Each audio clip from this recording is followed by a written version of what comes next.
शहर से दूर हरे भरे जंगलों और शांत पहाड़ियों के बीच एक ऐसा हाईवे है जिसके बारे में बहुत से किस्से कहानियां प्रचलित हैं। इस हाईवे का नाम है भूतिया हाईवे। लोग कहते हैं कि रात के अंधेरे में इस हाईवे पर कुछ अजीब घटनाएं होती हैं। जो भी रात के समय इस हाईवे से गुजरता है वह कभी लौटकर नहीं आता, या फिर अगर लौटता भी है तो उसकी हालत सामान्य नहीं होती। राज, रितेश और मनीष तीनों कॉलेज के दोस्त थे और एक ही कंपनी में काम करते थे। उन्हें एडवेंचर का बहुत शौक था और वे अक्सर नए नए जगहों की खोज में निकल जाते थे। एक दिन वे तीनों ऑफिस के बाद कैफे में बैठे थे और बातचीत कर रहे थे। तभी राज ने भूतिया हाईवे के बारे में सुना हुआ एक किस्सा सुनाया। मनीष ने मजाक में कहा, क्यों ना हम इस हाईवे पर एक रात बिताएं और देखें कि यह सच है या सिर्फ लोगों की बातें। रितेश और राज ने इस विचार को तुरंत मान लिया। अगले सप्ताहांत की योजना बनाते हुए उन्होंने अपनी गाड़ी को अच्छे से तैयार किया और सभी जरूरी सामान जैसे टॉर्च, कैमरा, खाने पीने की चीजें और एक टेंट लिया।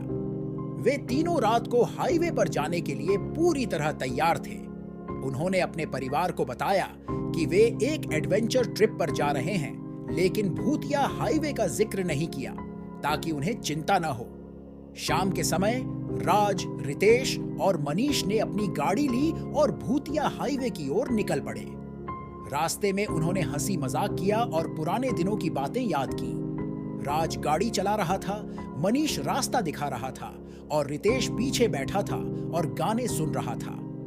जैसे जैसे वे हाईवे के करीब पहुंच रहे थे, अंधेरा गहराता जा रहा था और वातावरण में एक अजीब सी सिहरन महसूस होने लगी थी।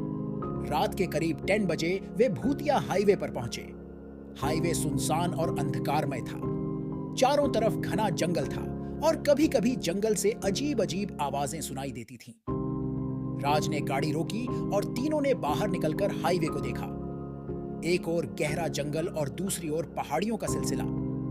राज ने कहा, यहीं कहीं गाड़ी पार्क करते हैं और टेंट लगाते हैं। मनीष ने सहमति जताई और रितेश ने टॉर्च जलाकर रास्ता दिखाना शुरू किया। उन्होंने गाड़ी को एक सुरक्षित जगह पर पार्क किया और टेंट लगाना शुरू किया।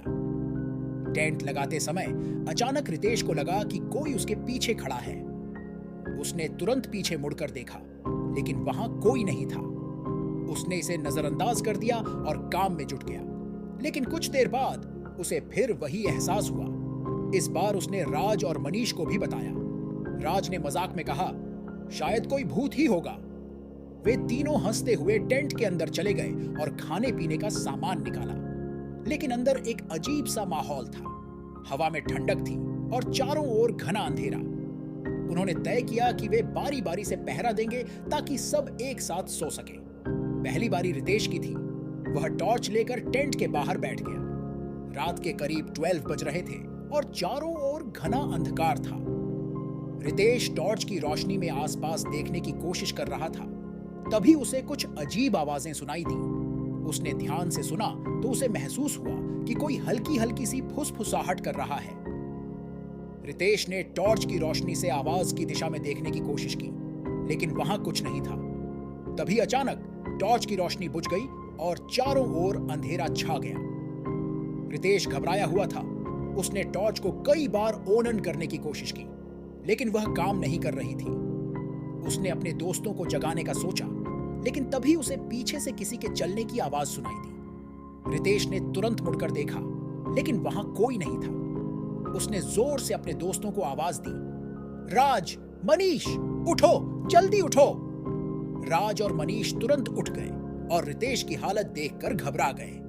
रितेश ने उन्हें सारी बात बताई और कहा, यहां कुछ तो गलत है, हमें यहां से तुरंत निकलना चाहिए। लेकिन राज ने कहा, हमने इस हाईवे की सच्चाई जानने के लिए ही तो यहां आने का फैसला किया था।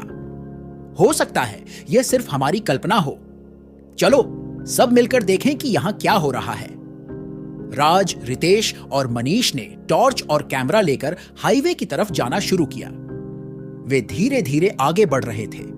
तभी अचानक उन्हें सड़क के किनारे एक पुरानी कार खड़ी दिखाई दी। कार जर्जर हालत में थी और उसकी खिड़कियां टूटी हुई थीं। उन्होंने कार के पास जाकर देखा तो कार के अंदर कोई नहीं था, लेकिन कार के अंदर से एक अजीब सी दुर्गंध आ रही थी। राज ने कहा, यह कार यहां कैसे आई और इसकी हालत इतनी खराब क्यों है? मनीष ने कहा, शायद यह किसी पुराने हादसे की वजह से यहां खड़ी हो। राज ने कार की जांच की और देखा कि कार के अंदर एक पुराना अखबार पड़ा था। उसने अखबार उठाया और देखा कि अखबार की तारीख करीब 20 साल पुरानी थी। अखबार में एक खबर थी कि इस हाईवे पर एक भयानक हादसा हुआ था जिसमें कई लोगों की जान चली गई थी। राज ने अखबार अपने दोस्तों को दिखाया और कहा, यह शायद उसी हादसे की कार है। मनीष ने कहा, तो क्या यह संभव है कि उन हादसे में मारे गए लोगों की आत्माएं अभी भी यहां भटक रही हों? राज ने कहा, हो सकता है, हमें और जांच करनी चाहिए। जैसे जैसे रात बीत रही थी, चारों ओर अंधेरा और घना होता जा रहा था। राज, रितेश और मनीष ने हाईवे पर और भी जांच की, लेकिन उन्हें कोई ठोस सुराग नहीं मिला। वे तीनों वापस टेंट की तरफ लौटने लगे। तभी अचानक उन्हें दूर से किसी के रोने की आवाज सुनाई दी। राज ने कहा, क्या तुमने भी वह आवाज सुनी? रितेश और मनीष ने सहमति में सिर हिलाया। उन्होंने आवाज की दिशा में जाने का फैसला किया और धीरे धीरे आगे बढ़ने लगे। आवाज धीरे धीरे तेज होती जा रही थी। जैसे ही वे आवाज के करीब पहुंचे, उन्होंने देखा कि एक महिला सफेद साड़ी में खड़ी थी और जोर जोर से रो रही थी। राज ने हिम्मत जुटाकर पूछा, आप कौन हैं और यहां इस हालत में क्यों हैं? महिला ने अपना चेहरा उठाया और बोली, मुझे यहां से निकलने में मदद करो। मुझे यहां फंसे हुए कई साल हो गए हैं। उसकी आवाज में अजीब सी कंपी थी। राज ने महिला के पास जाने की कोशिश की, लेकिन मनीष ने उसे रोका और कहा, रुको, यह कुछ अजीब लग रहा है। महिला ने अपनी कहानी बतानी शुरू की। उसने कहा कि कई साल पहले वह और उसका परिवार इस हाईवे से गुजर रहे थे। तभी अचानक उनकी कार का एक्सीडेंट हो गया और सभी की मौत हो गई। वह तब से इसी हाईवे पर भटक रही है और उसे कोई शांति नहीं मिल रही है। रितेश ने पूछा, हम आपकी कैसे मदद कर सकते हैं? महिला ने कहा, मेरी आत्मा को शांति दिलाने के लिए आपको उस कार के पास जाना होगा और वहां एक विशेष मंत्र पढ़ना होगा। राज, रितेश और मनीष ने महिला की बात मानी और उसके बताए अनुसार उस पुरानी कार के पास गए। उन्होंने महिला द्वारा बताए गए मंत्र को पढ़ना शुरू किया। जैसे जैसे वे मंत्र पढ़ रहे थे, उन्हें महसूस हुआ कि चारों ओर का माहौल बदल रहा है। हवा में ठंडक बढ़ गई और अचानक एक तेज रोशनी दिखाई दी। महिला ने कहा, धन्यवाद, अब मेरी आत्मा को शांति मिल गई है। और वह धीरे धीरे गायब हो गई। उस रात की घटना के बाद राज, रितेश और मनीष थक चुके थे। वे तीनों वापस टेंट में जाने लगे। तभी उन्हें हाईवे के किनारे एक छोटी सी चाय की दुकान दिखाई दी। दुकान से हल्की हल्की रोशनी आ रही थी और वहां एक बूढ़ा आदमी चाय बना रहा था। राज ने कहा, चलो चाय पीते हैं, शायद इससे हमारी थकान कम हो जाए। वे तीनों दुकान की तरफ बढ़े और बूढ़े आदमी से चाय मांगी। बूढ़े ने बिना कुछ कहे 3 कप चाय बना दी और उन्हें दे दी। राज ने बूढ़े से पूछा, आप यहां इतनी रात को चाय की दुकान क्यों चला रहे हैं? क्या आपको डर नहीं लगता? बूढ़े ने धीरे से मुस्कुराते हुए कहा, यहां हर रात कुछ न कुछ अजीब होता है। मैं यहां कई सालों से हूं और इन सब घटनाओं का गवाह रहा हूं, लेकिन मुझे डर नहीं लगता। चाय पीते पीते बूढ़े ने अपनी कहानी सुनानी शुरू की। उसने कहा कि कई साल पहले इस हाईवे पर एक भयानक हादसा हुआ था जिसमें कई लोग मारे गए थे। तब से इस हाईवे पर अजीब अजीब घटनाएं होती रहती हैं। रात के समय यहां से गुजरने वाले लोग अक्सर गायब हो जाते हैं या फिर उनकी हालत बिगड़ जाती है। बूढ़े ने बताया कि उसने कई बार इस हाईवे पर भूतों को देखा है। कभी कभी सफेद साड़ी में एक महिला, कभी कभी बच्चों की हंसी खेलने की आवाजें। लेकिन वह इन सब चीजों का आदी हो चुका है और अब उसे कोई डर नहीं लगता। बूढ़े की कहानी सुनकर राज, रितेश और मनीष को और भी डर लगने लगा। उन्होंने चाय खत्म की और बूढ़े का धन्यवाद किया। वे तीनों टेंट की तरफ लौटने लगे। तभी अचानक उन्हें लगा कि कोई उनका पीछा कर रहा है। उन्होंने मुड़कर देखा, लेकिन वहां कोई नहीं था। जैसे ही वे टेंट के करीब पहुंचे, उन्हें एक औरत की चीख सुनाई दी। उन्होंने तुरंत आवाज की दिशा में दौड़ लगाई और देखा कि एक महिला सड़क के किनारे खड़ी है और मदद के लिए चिल्ला रही है। उन्होंने महिला से पूछा, आपको क्या हुआ? आप यहां इस हालत में क्यों हैं? महिला ने रोते हुए कहा, मेरा परिवार इस हाईवे से गुजर रहा था और हमारी कार का एक्सीडेंट हो गया। मेरे पति और बच्चे अब इस दुनिया में नहीं रहे। मैं उनकी आत्मा को शांति दिलाना चाहती हूं। राज, रितेश और मनीष ने महिला की मदद करने का फैसला किया। उन्होंने महिला को उसकी कार के पास ले जाने का सोचा और उसके परिवार की आत्मा को शांति दिलाने के लिए एक विशेष मंत्र पढ़ा। जैसे ही उन्होंने मंत्र पढ़ना शुरू किया, चारों ओर का माहौल बदलने लगा। हवा में ठंडक बढ़ गई और अचानक एक तेज रोशनी दिखाई दी। महिला ने कहा, धन्यवाद, अब मेरी आत्मा को शांति मिल गई है। और वह धीरे धीरे गायब हो गई। रात के करीब 3 बज चुके थे और वे तीनों अब और भी थक चुके थे। उन्होंने सोचा कि कुछ देर के लिए गाड़ी में आराम कर लें और सुबह होने का इंतजार करें। वे अपनी गाड़ी की तरफ बढ़े और रास्ते में एक पेट्रोल पंप दिखाई दिया। पंप पर कोई नहीं था, लेकिन वहां की लाइटें जल रही थीं। राज ने सोचा कि गाड़ी में तेल भरवा लेते हैं ताकि वापस जाने में कोई दिक्कत ना हो।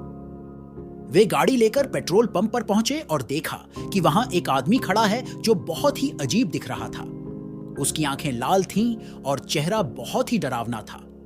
राज ने डरते हुए उससे पूछा, क्या यहां पेट्रोल मिल सकता है? उस आदमी ने बिना कुछ कहे पेट्रोल भरना शुरू कर दिया। राज, रितेश और मनीष को उसकी हालत देखकर बहुत डर लग रहा था। पेट्रोल भरने के बाद उस आदमी ने राज से पैसे नहीं मांगे और बिना कुछ कहे चला गया। राज, रितेश और मनीष ने जल्दी से गाड़ी में बैठकर वहां से निकलने का फैसला किया। वे हाईवे से गुजरते हुए सुबह होने का इंतजार कर रहे थे। जैसे जैसे सूरज उगने लगा, उन्होंने महसूस किया कि वातावरण बदल रहा है और चारों ओर का अंधेरा धीरे धीरे कम हो रहा है। जब वे हाईवे से बाहर निकले तो उन्होंने राहत की सांस ली और सोचा कि उन्होंने एक बहुत ही खौफनाक रात को झेला है। वे तीनों वापस शहर की ओर लौटने लगे और रास्ते में उन्होंने सोचा कि इस अनुभव को कभी नहीं भूल पाएंगे। इस घटना के बाद राज, रितेश और मनीष ने यह सबक सीखा कि कुछ जगहों की रहस्य और कहानियां सच भी हो सकती हैं। उन्होंने तय किया कि आगे से कोई भी एडवेंचर करने से पहले पूरी तैयारी और सोच विचार करेंगे। वे तीनों वापस अपने घरों को लौट गए और अपने परिवारों को इस खौफनाक रात की कहानी सुनाई। परिवार वालों ने उन्हें समझाया कि ऐसे खतरनाक जगहों पर जाने से बचना चाहिए और अपनी सुरक्षा का ध्यान रखना चाहिए। इस घटना ने उनके जीवन को हमेशा के लिए बदल दिया और उन्हें यह समझा दिया कि कभी-कभी कुछ रहस्य और कहानियां सिर्फ कहानियां नहीं होती, बल्कि सच में हमारे आसपास होती है। दोस्तों, अगर वीडियो अच्छा लगा हो तो लाइक, शेयर और आप कहां से देख रहे हो कमेंट में बताना। ऐसे ही वीडियो के लिए चैनल को सब्सक्राइब कर देना।